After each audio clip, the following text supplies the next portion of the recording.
आप सबका नमन करता हूं। और जो मंच पे, यूट्यूब के मंच पे आप लोगों ने जो सम्मान, प्यार और आशीर्वाद दिया, इसका मैं तहे दिल से शुक्रिया अदा करता हूं। लेकिन केवल शुक्रिया से बात तो चलेगी नहीं, आवाज़ बहुत बुलंद करनी है, रेबेलियन को बहुत आगे तक ले जाना है और बहुत ही कम समय में, चूँकि अभी इस बात के बहुत बड़े मुद्दे हैं, इस मुद्दे को लाना है आप सभी के सामने और इस गवर्नेंस के सामने लाना है, जो कि बहुत ज़रूरी है। मेरी आवाज़ के ऊपर मत जाइएगा, क्योंकि लगातार बोल रहा हूँ, लोगों से मिल रहा हूँ। आप देख सकते हैं, मैं अभी मथुरा में भी था। हेमा मालिनी जो सांसद है मथुरा के, वहाँ भी मैं गया था, लोगों से मिलता हूँ, तो थोड़ी सी दिक्कत आ ही जाती है। अब मैं इस गवर्नेंस के ऊपर सबसे पहले एक बात बोलना चाहूँगा। कुछ मेरे मुद्दे हैं अंधभक्तों, ये तुम्हारे लिए। आप जब भी मेरा कोई पोस्ट देखते हो अंधभक्तों, ये लिखते हो कि जैसे मैं कोई पार्टी का नेता हूँ, तो सबसे पहले मैं तुम्हें एक बात बता देना चाहूँगा, मैं कोई पार्टी का नेता नहीं हूँ, बल्कि लाखों करोड़ों माताओं बहनों का बेटा हूँ। अच्छी तरह से ये बात अपने दिमाग में घुसा लो। और जब तुम यूट्यूब के मेरे चैनल में कुछ भी लिखते हो, तुम्हें पूरी आज़ादी है लिखने का। जैसा राइट टू स्पीच मेरा है, freedom to speech and expression मेरा है, ऐसे ही तुम्हारा भी है और हक है तुम्हें इस चीज़ को करने का, लिखने का। लेकिन मैंने कभी भी अपशब्दों का इस्तेमाल नहीं किया, इसलिए मेरे संस्कारों पे मत जाओ। मैं एक मिडिल क्लास का आदमी हूँ और मेरे पास केवल एक ही चीज़ है, वो है संस्कार। बाकी तो आप लोगों ने कुछ छोड़ा ही नहीं है ना जी, बाकी तो आपको नेता ही लेके चले जाते हैं। और मैं केवल एक बात आपसे पूछता हूँ, इतनी बातें आप लोग अपने IT सेल को लगा देते हो, आगे पीछे 5-6 कॉपी पेज बना देते हो मेरे नाम से, इससे क्या फ़र्क पड़ जाता है जी? मैं एक बात बोलना चाहूँगा, RSS के एक बहुत बड़े कार्यकर्ता है, मैं उनका नाम नहीं लूँगा, लेकिन एक वीडियो आई है उनकी जिसमें कहा गया है कि बागी श्रद्धानंद अत्यंत ही जाहिल और नीच तरह के इंसान है। तो सबसे पहले मैं एक बात आपसे पूछना चाहूँगा कि अगर मैं जाहिल हूँ, तो मेरी तरह लाखों करोड़ों मिडिल क्लास के जो लोग हैं वो जाहिल ही हैं। तो क्या आप सबको जाहिल ही समझते हैं क्या? अगर आपके ऊपर मैंने एक प्रश्न उठा दिया, आपकी गवर्नेंस के ऊपर एक प्रश्न उठा दिया, अगर मोदी जी के गवर्नेंस के ऊपर एक प्रश्न उठा दिया, तो मैं जाहिल हो गया? तो इसका मतलब सब आपके चेले बन जाएं क्या? आपके गलत नीतियों का हम शिकार हो रहे हैं, हम भुक्तभोगी हो रहे हैं, उसके बावजूद आपको हमें जाहिल ही नजर आता है। कमाल करते हैं भाई साहब। एक काम करें ना, मैं तो आपको मुद्दे दे देता हूं। भाई मोदी जी से मेरी तो मुलाकात है नहीं, मैं तो उनका नमन करता, मैं उनको मानता हूं, वो हमारे माननीय प्रधानमंत्री हैं, पूजनीय हैं। आप मेरे प्रश्न उन्हीं से पूछ के मुझे उत्तर दे दीजिए यूट्यूब के माध्यम से। इतना लेक्चर देने की क्या जरूरत है? मैं आपसे एक बात पूछता हूं, चलो आपको लगता है कि मैं केवल सवाल उठाता हूं, इनका जवाब क्या होगा?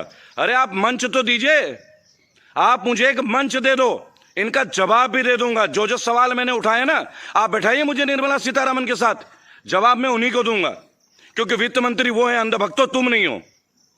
और अगर उनको मेरा जवाब लेना होता ना, तो अब तक वो मुझे संपर्क कर चुकी होती। वो मेरे लिए भी माननीय है, वित्त मंत्री है राष्ट्र के। मैं असम्मानजनक कभी शब्दों का इस्तेमाल नहीं करता, लेकिन प्रश्न करना मेरा अधिकार है, मेरा हक है, और एज ए रेबल मैं उठाता रहूंगा। चलो मैं अंधभक्तों एक बात आपसे पूछता हूं इतने सालों में आप लोगों ने हम मिडिल क्लास के लिए किया क्या है भाई? आप GST कर लेते हो, आप नोटबंदी कर लेते हो, आप CAA ले आते हो, NRC ले आते हो, जो भी ले आते हो, मिडिल क्लास के लिए क्या कर रहे हो भाई? लोअर मिडिल क्लास के लिए आपने क्या किया है? खाली टैक्स ही लगाते रहे हो, हमसे लेते रहे हो। ये जो आपका PM बनाया ना, अपने PM केयर फंड, ये क्या है बताना? इसमें जो फंड जा रहा है ना, वो हमारा शरीर का खून है हमारे शरीर का। आप हमसे हमारा खून ले रहे हैं, आप ये समझ लें, और उसके बावजूद उसे RTI में नहीं लाते हैं। कमाल करते हैं यार अंधभक्तों।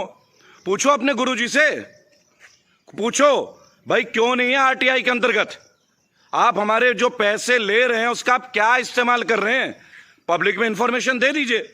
अगर आपको करोड़ों मिले ना, आपको अरबों मिलने लग जाएंगे। अगर आपको अरब मिले तो खरब मिल जाएंगे।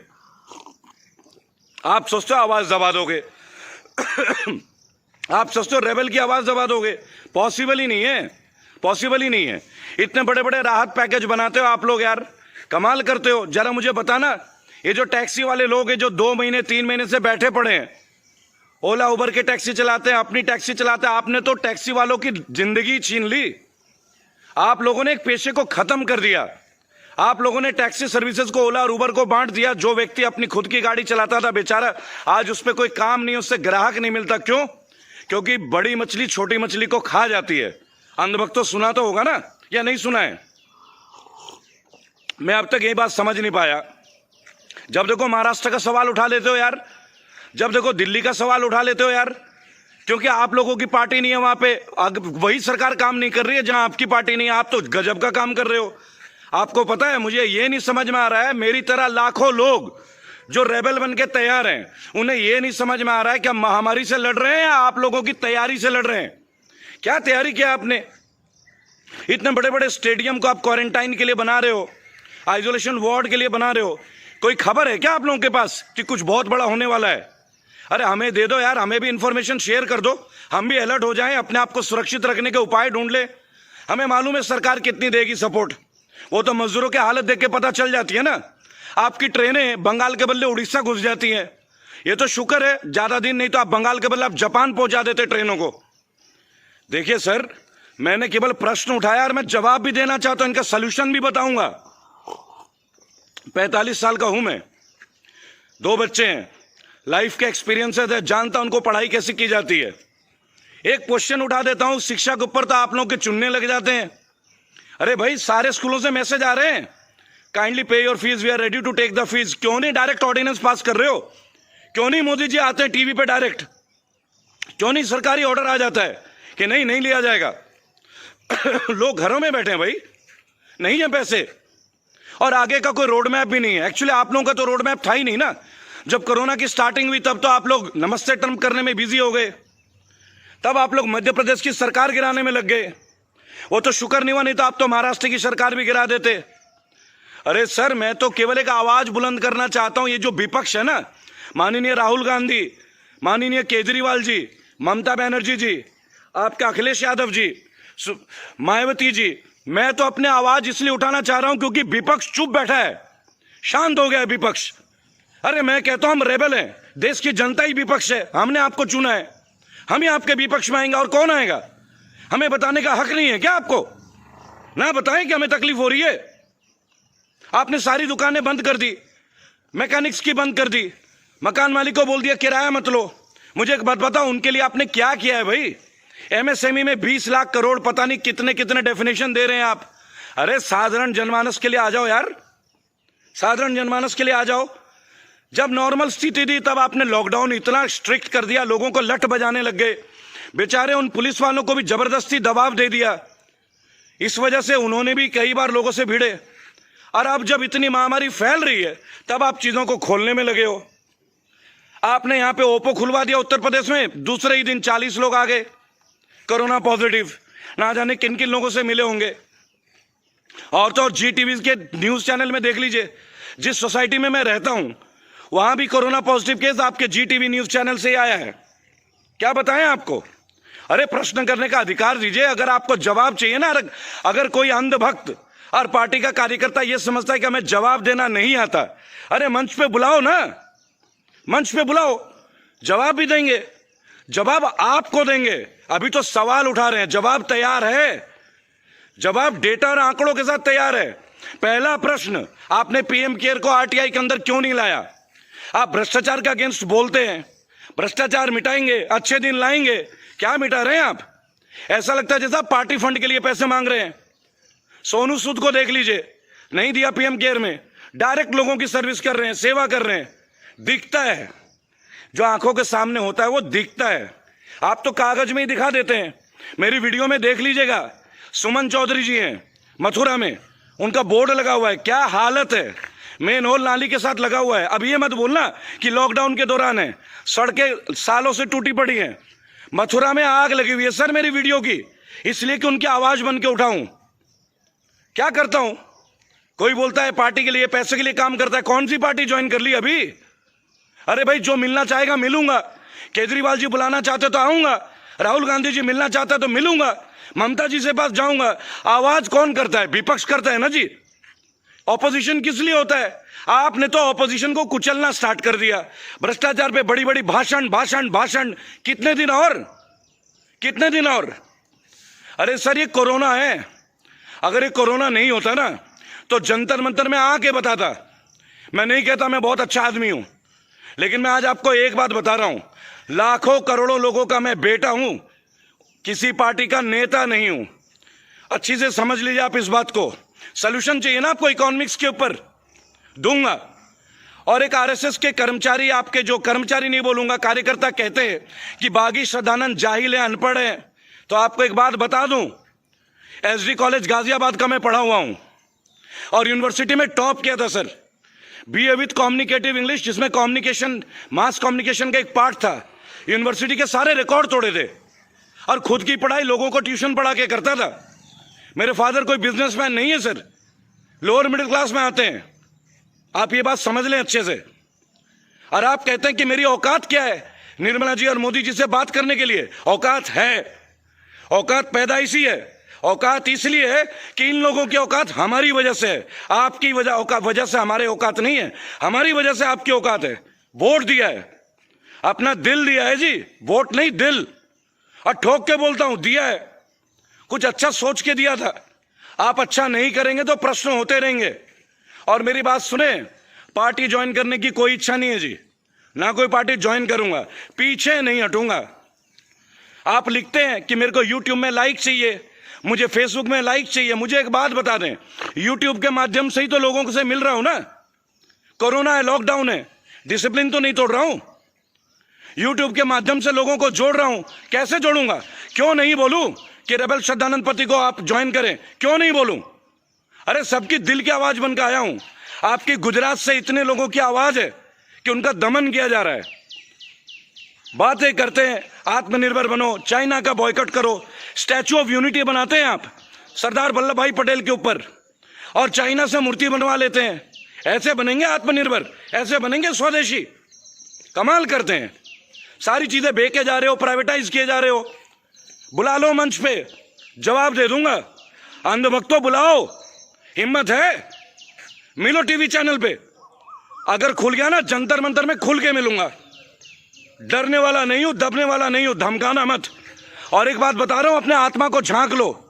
अगर मैं गलत हूं, जो मेरे खिलाफ हैं, मुझे अपने घर बुलाएं, मैं आपके घर आऊंगा और आपके माता पिता के सामने पूछूंगा क्या ये समस्याएं नहीं है लोगों की?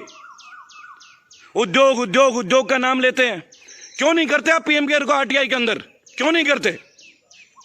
करो ना, पैसे की विस्तृत जानकारी दो ना, जो हमसे ले रहे हो। इतने लाखों करोड़ों का टैक्स ले रहे हो, आपकी उपलब्धियां गिनाने में ना 2 मिनट नहीं लगेंगे। जो कभी 5 रुपए का प्लेटफॉर्म टिकट होता था ना, वो डबल हो गया है। लोकल सफर का स्तर देखिए, पेट्रोल अंतर्राष्ट्रीय मंच पे सस्ता है, आप 9-9 रुपए पर लीटर बढ़ा देते हैं। ये आपकी उपलब्धियां हैं, महान उपलब्धियां। मेरी बात सुने, मैं भक्त बन सकता हूं, भक्ति कर सकता हूं, लेकिन मैं शक्ति भी रखता हूं। रेबल हूं, रेबल। जिसे जहां मिलना चाहे खुल के मिल लें, डरने वाला नहीं हूं। आवाज तो उठती रहेगी जी, आवाज नहीं दबा पाओगे। और एक बार मंच पे बुलाओ ऑटो यूनियन के प्रेसिडेंट, फैक्ट्रीज यूनियन के प्रेसिडेंट, लेबर यूनियन के प्रेसिडेंट, मार्केट कमेटी के प्रेसिडेंट, इनको बैठाऊंगा अपने साथ। जो सवाल पूछोगे ना, जवाब मिलेगा। जैसा आप निर्मला जी से पूछते हो तो जवाब वो नहीं देती हैं, उनके असिस्टेंट देते हैं मंच पे भी। 5 दिन लगे थे उनको ये 20 लाख करोड़ का पैकेज लोगों को समझाने में। अरे खुद ही नहीं समझ पाई तो हमें क्या समझाएंगे? मिडिल क्लास का मजाक बनाया हुआ है आपने। ऐसा लगता है जैसा गाली है। एक आदमी अपने बेटे के लिए कुछ नहीं कर पाता, गाड़ी खरीदने के लिए सोचना पड़ता है, यार आप मिडिल क्लास की बड़ी बड़ी बातें करते हैं। क्या दिया है आपने सर? केवल भाषण भाषण और भाषण। जब भी कोई बात आती है तुरंत दिखा दोगे। आपका कोई मुद्दा पकड़ा जाए, अभी सोनाली फोगाट आपकी जो नेता हैं बालसमंद से, क्या हरकतें हैं उनकी जी, थप्पड़ उठा रहे हैं। बताओ, शर्म आनी चाहिए। अधिकारियों को हाथ उठाओगे, गुंडागर्दी करोगे। इसलिए हम लोगों ने आपको समर्थन दिया था। आप लोगों की कोई भी कमजोरी पकड़ी जाए, तुरंत टीवी ने चैनलों पे दूसरी चीजें दिखा दोगे आप। टिड्डियों का आतंक, पाकिस्तान भूखा मर रहा है, रशिया में आतंक, कोरोना फैल रहा है, अमेरिका में दंगे। अरे हमारे देश की खबर दिखा दो ना। इतना खबरें कम पड़ जाएगी, समय जो है ना जी, समय कम पड़ जाएगा खबरें दिखाते दिखाते। लोगों को इतना कष्ट है। आत्मा को मत झकझोरो, हम बगावत पे आ गए तो बहुत कुछ हो जाएगा। अरे आपको पता है राष्ट्र के युवा क्या कर सकते हैं? मैं स्वामी विवेकानंद को मानता हूं, नेताजी सुभाष चंद्र बोस को मानता हूं। बंगाल से हूं। आज ममता बनर्जी की सरकार है तो ममता जी गलत है। ममता जी देश को डुबा रही हैं। जात पात कर देते हो, हिंदू मुस्लिम। अरे यार शर्म आनी चाहिए। दिल्ली में चुनाव हुए, आप लोगों ने हिंदू मुस्लिम खेल दिया। तरक्की पे बात करो, क्यों हारे दिल्ली में, लोग जानते हैं। और अब जो स्टेट आ रही है ना, जीत के दिखा देना। आप जीत के दिखा देना। मुझे तो इस विपक्ष के ऊपर दुख होता है। हम जैसे रेबल आते हैं मंच पे, ये विपक्ष अगर एकजुट हो जाए, एक स्वर में, अच्छी धारणा के साथ, सोच के साथ, तो क्या नहीं हो सकता है। अखिलेश यादव जी, आप पूर्व मुख्यमंत्री हैं, मैं आपसे आह्वान करता हूं, मैं उत्तर प्रदेश में ही हूं वर्तमान में और यहीं का वोटर हूं, कम से कम रेबल्स की आवाज को सुने। आप तो युवा हैं। मंच जो है ना, पार्टी का नहीं होता, मंच देशभक्ति का होना चाहिए। और आपने कहा था ना कि भाई जब राजनीति में आएंगे तभी लड़ेंगे। हम आपको बगैर पॉलिटिक्स में आए लड़ के दिखाएंगे, हरा के दिखाएंगे, और जो गलत है उसे उखाड़ के फेंक के दिखाएंगे। और जो पढ़े लिखे विद्वान है, अंधभक्तों तुम में से, भैया जब भी स्टैटिस्टिक्स के साथ बात करनी हो ना, ऑन टेबल बुला लेना, मंच पे बुला लेना। उस दिन बताऊंगा आंकड़े क्या होते हैं। आपको हेमा मालिनी जी नहीं, जितने भी नेता है ना आपके क्षेत्र के, गौतम बुद्ध नगर के डॉक्टर महेश शर्मा, इनके अचीवमेंट्स गिना के दिखा दूंगा। और आप कहते हैं कि हम आपके खिलाफ क्यों बोल रहे हैं? आपके खिलाफ नहीं बोल रहे हैं, अभी आप शासन में हैं तो आप ही से सवाल करूंगा ना। अगर कांग्रेस होती तो कांग्रेस से करूंगा। दिल्ली में खामी है तो दिल्ली की भी बात उठाऊंगा। ये किसने कह दिया आपको? जबरदस्ती हमें कांग्रेस का चमचा, कभी अरविंद केजरीवाल का चमचा, क्या है ये सब? इंतजार कीजिए, रेबल्स साथ आइए। देश में एक मजाक बन रहा है मीडियम क्लास फैमिलीज के लिए, हमारा मजाक बनाया जा रहा है। अब तो एक हो जाओ। कब तक इनको बर्दाश्त करते रहेंगे? कब तक इनका अत्याचार सहते रहेंगे हम लोग? कब तक? आइए रेबल के साथ, आइए जुड़िए इस मुहिम में। रेबल सदानंद आपका आह्वान करता है, आइए। मैं अकेला चला था, आज लाखों हैं मेरे साथ, लाखों हैं, करोड़ों हैं, देश विदेश से हैं। इन्हीं के सरकार के मंत्री भी हैं जो कहते हैं बागी साहब हम आपके साथ हैं, अगर मैं कुछ सामने आ गया तो हमें हटा दिया जाएगा। उनका भी उल्लेख करूंगा अगली वीडियो में। मैं आह्वान करता हूं, हमारे साथ आए देशवासी, आवाज बुलंद करें, आवाज बुलंद करें। जय हिंद, जय भारत। अगली वीडियो में 3 दिन के अंदर आपको और समस्या और उनका समाधान भी बताऊंगा। एक्चुअली अभी तो समस्याओं को उठा रहा हूं, उसके बाद मंच पे आऊंगा आप लोगों के साथ, भाइयों और बहनों, आप लोगों के साथ आऊंगा, डेटा के साथ बैठूंगा मीडिया में। एबीपी न्यूज ने कुछ दिन पहले मेरा नंबर लिया था। मैं जान सकता हूं मेरा इंटरव्यू क्यों नहीं हुआ एबीपी में। मैं जान सकता हूं कि मीडिया के ऊपर कितना दबाव है। जो भी सरकार के खिलाफ बोले उसकी आवाज क्रश करने की, नहीं कर पाओगे। मैं रहूं ना रहूं क्या फर्क पड़ता है? मैं तो साधारण घर का लड़का हूं, क्या फर्क पड़ता है मुझे? मेरे पिताजी को ही लगेगा कि 3 बेटे 1 बेटा मर गया, बस यही ना। आवाज उठ गई है, रुकेगी नहीं। आप टीवी चैनल को रोक सकते हो, इंटरनेट को नहीं रोक सकते। कब तक रोकोगे? कब तक? अपनी गलतियां सुधारो, लोगों में आओ, लोगों की समस्याओं को सुनो और अपने गंदे नेताओं को बाहर का दरवाजा दिखाओ, अगर आप अच्छे दिन लाना चाहते हैं।